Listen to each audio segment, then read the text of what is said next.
Hello दोस्तों, तो आप जानते हैं जैसा कि मैंने पिछले लेक्चर में आपको एक्सरसाइज 1.4 का पहला क्वेश्चन कंप्लीट करा दिया था और दूसरे क्वेश्चन का पहला क्वेश्चन हो गया था। तो आज इस लेक्चर में हम बकाया के जो रिमेनिंग क्वेश्चंस रह गए हैं एक्सरसाइज 1.4 के उसको पूरा कंप्लीट करेंगे। तो चलिए स्टार्ट करते हैं। इसके दूसरे क्वेश्चन पर चलते हैं। तो इसके फैक्टर क्या निकल के आए थे? 2 की पावर 3 निकल के आएंगे। 2 दूनी 4 दूनी 8। अब इसको मैं क्या लिख सकता हूँ? 17 बटा, क्योंकि 5 में मुझे बेस 10 बनाना है इसका, 2 की पावर 3 और 5 की पावर 3 कर लेता हूँ और ऊपर भी 5 की पावर 3 से गुणा कर देता हूँ। बात वही है, मेरा आंसर चेंज नहीं होगा अगर मैं काट दूंगा ये चीज़ें। तो यहाँ से क्या निकल के आएगा? 17 गुणा, अब ये 5 पंजे 25 पंजे 125 लिख सकता हूँ इसको मैं। ये हो गया 5 दूनी 10 की पावर 3। इसको मल्टीप्लीकेशन करेंगे तो आप मल्टीप्लाई कर लेना, ये आएगा 2125। 2125 आएगा, नीचे 1000 हो गया। तो इसको पॉइंट 3 के बाद लग जाएगा दशमलव 125। ये क्या हो गया? दशमलव प्रसार। इसका यही आंसर हो गया। इसके तीसरे क्वेश्चन पर चलते हैं। तो ये क्या हो जाएगा? प्राइम फैक्टर इसके जो पहले निकाले थे वो थे 2 की पावर 6 गुणा 5 की पावर 2। अब एक चीज देखिए, यहाँ पे पावर सेम नहीं है। 2 की पावर 6 है, 5 की पावर 2 है। तो हमें क्या करना पड़ेगा?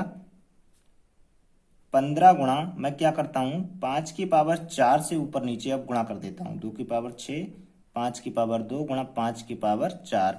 अब गुणा में घाते जुड़ जाती हैं। 15 गुणा 5 की पावर 4, तो 2 की पावर 6 ऐसे ही रहने दिया, 5 और ये 5 की पावर 2 और 4 6 हो जाएगी। चारों तो 6 हो गई। अब इसको क्या लिख सकता हूँ? 15 गुणा 5 की पावर 4 को 4 बटे 10 की पावर को मैं 6 लिख सकता हूँ। ठीक है। अब जो इसको आप सॉल्व करेंगे तो जो आपका निकल के आएगा वो आएगा हमारा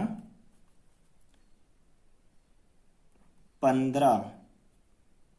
ये तुम्हारा 5 पंजे 25 पंजे 125 पंजे, ये कुल मिला के 625 आएगा तुम्हारा, बटे 1 2 3 4 5 6। ये 6 जीरो लग गए। तो ये कितना आएगा इसका दशमलव प्रसार? ये यहाँ पे जो मल्टीप्लिकेशन करेंगे आप वो 9375 हो जाएगी, निकल के आएगी। और बटा तुम्हारा 10 की पावर 6 चल रहा है। तो ये 4 ये हैं, 2 और लगाने पड़ेंगे। तो 9 3 7 5 पॉइंट यहाँ आ गया। ये आपका हो गया दशमलव प्रसार इस संख्या का। तो इसके चौथे क्वेश्चन में है 23 बटा 2 की पावर 3 5 की पावर 2 को हमने प्रसार करना है। तो अब मैं क्या करूंगा? 2 की पावर 3, अब घाते सेम नहीं है तो मैं क्या करूं, एक 5 की ऊपर नीचे गुणा कर देता हूं। तो ये 23 गुणा 5 हो जाएगा, नीचे हो जाएगा हमारा 2 की पावर 3 गुणा 5 की पावर 3। अब घातें हमारी सेम हो गई।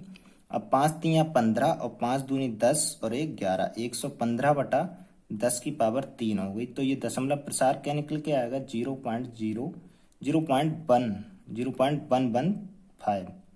ये हमारा इसका आंसर हो जाएगा। इसका पांचवा क्वेश्चन देखते हैं। तो इसको हम पहले फैक्टराइज करेंगे।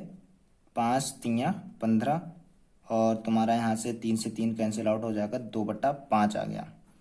अब मुझे यहाँ पे 2 भी नहीं है और क्या करूँ? तो अब मैं यहाँ पे कर देता हूँ। ये तो मेरी 5 की पावर 1 है, ठीक है। अगर 5 की पावर 1 है तो मैं ऊपर नीचे 2 से गुणा करता हूँ केवल, ठीक है। तो 2 दूनी 4 बटा 10। इसका जो अब दशमलव प्रसार हो जाएगा वो हो जाएगा 0.4। ये सिंपल आंसर हो गया इसका। अब इसका लास्ट देखते हैं जो कि 7 दशमलव प्रसार का था। अब यहाँ पे देख लीजिए 50 है बेस में, मुझे तो 00 मतलब 10 या फिर 100 या फिर 1000 बनाने होते हैं। तो मैं क्या करूं, यहाँ पे 2 से गुणा कर देता हूँ, नीचे भी 2 से गुणा कर देता हूँ। ये तो 70 हो गया, लेकिन अब ये हो गया 100। अब यहाँ से क्या निकल के आ जाएगा? 0.70। ये मेरा आंसर हो जाएगा। प्यारे विद्यार्थियों, अब हम चलते हैं एक्सरसाइज 1.4 के क्वेश्चन नंबर 3 पर, जो कि हमारा लास्ट क्वेश्चन भी है। इसमें कह रहा है कि कुछ वास्तविक संख्याओं के दशमलव प्रसार नीचे दिए गए हैं, तो हमें उन्हें बताना है सॉल्व आउट करके कि ये परिमेय संख्या हैं या फिर अपरिमेय संख्या हैं, यानी कि रैशनल नंबर हैं या फिर इरेशनल नंबर। तो चलिए स्टार्ट करते हैं क्वेश्चन नंबर 1 से। इसमें कहेगा कि कुछ वास्तविक संख्याओं के दशमलव प्रसार नीचे दिए गए हैं, तो बताइए ये परिमेय संख्या हैं या फिर अपरिमेय संख्या। तो 1 से स्टार्ट करते हैं। पहले क्वेश्चन को कैसे करेंगे, 43 1 2 3 4 5 6 7 8 9, इसको मैं क्या करता हूँ, इसका पॉइंट हटा देता हूँ, 1 2 3 4 5 6 7 8 9, और इसके नीचे ले जाता हूँ तो 9 जीरो लग जाएंगे, 4 5 6 7 8 9। अब मैं इसको क्या लिख सकता हूँ, ये ऐसे ही रहने दिया, 1 2 3 4 5 6 7 8 9, इसको लिख सकता हूँ 10 की पावर 9। ठीक है, अब 10 की पावर 9 लिख सकता हूं तो 4 3 1 2 3 4 5 6 7 8 9, इसको मैं 10 को 2 गुणा 5 की पावर भी तो 9 लिख सकता हूं। अब ये 2 गुणा 5 की पावर 9, ये किसके इक्वल्स टू हो गया, 2 की पावर n इंटू 5 की पावर m के।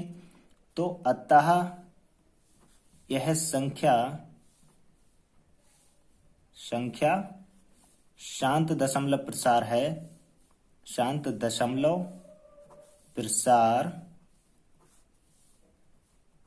है, और शांत दशमलव प्रसार है तो ये क्या होगी, परिमेय संख्या होगी।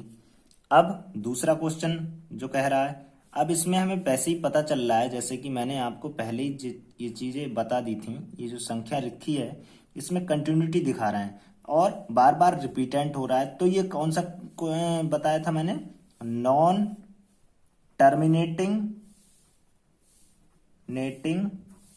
रिपीटिंग डेसिमल नंबर्स बताए थे, जिन्हें कहते हैं हम अशांत आवर्ती दशमलव प्रसार।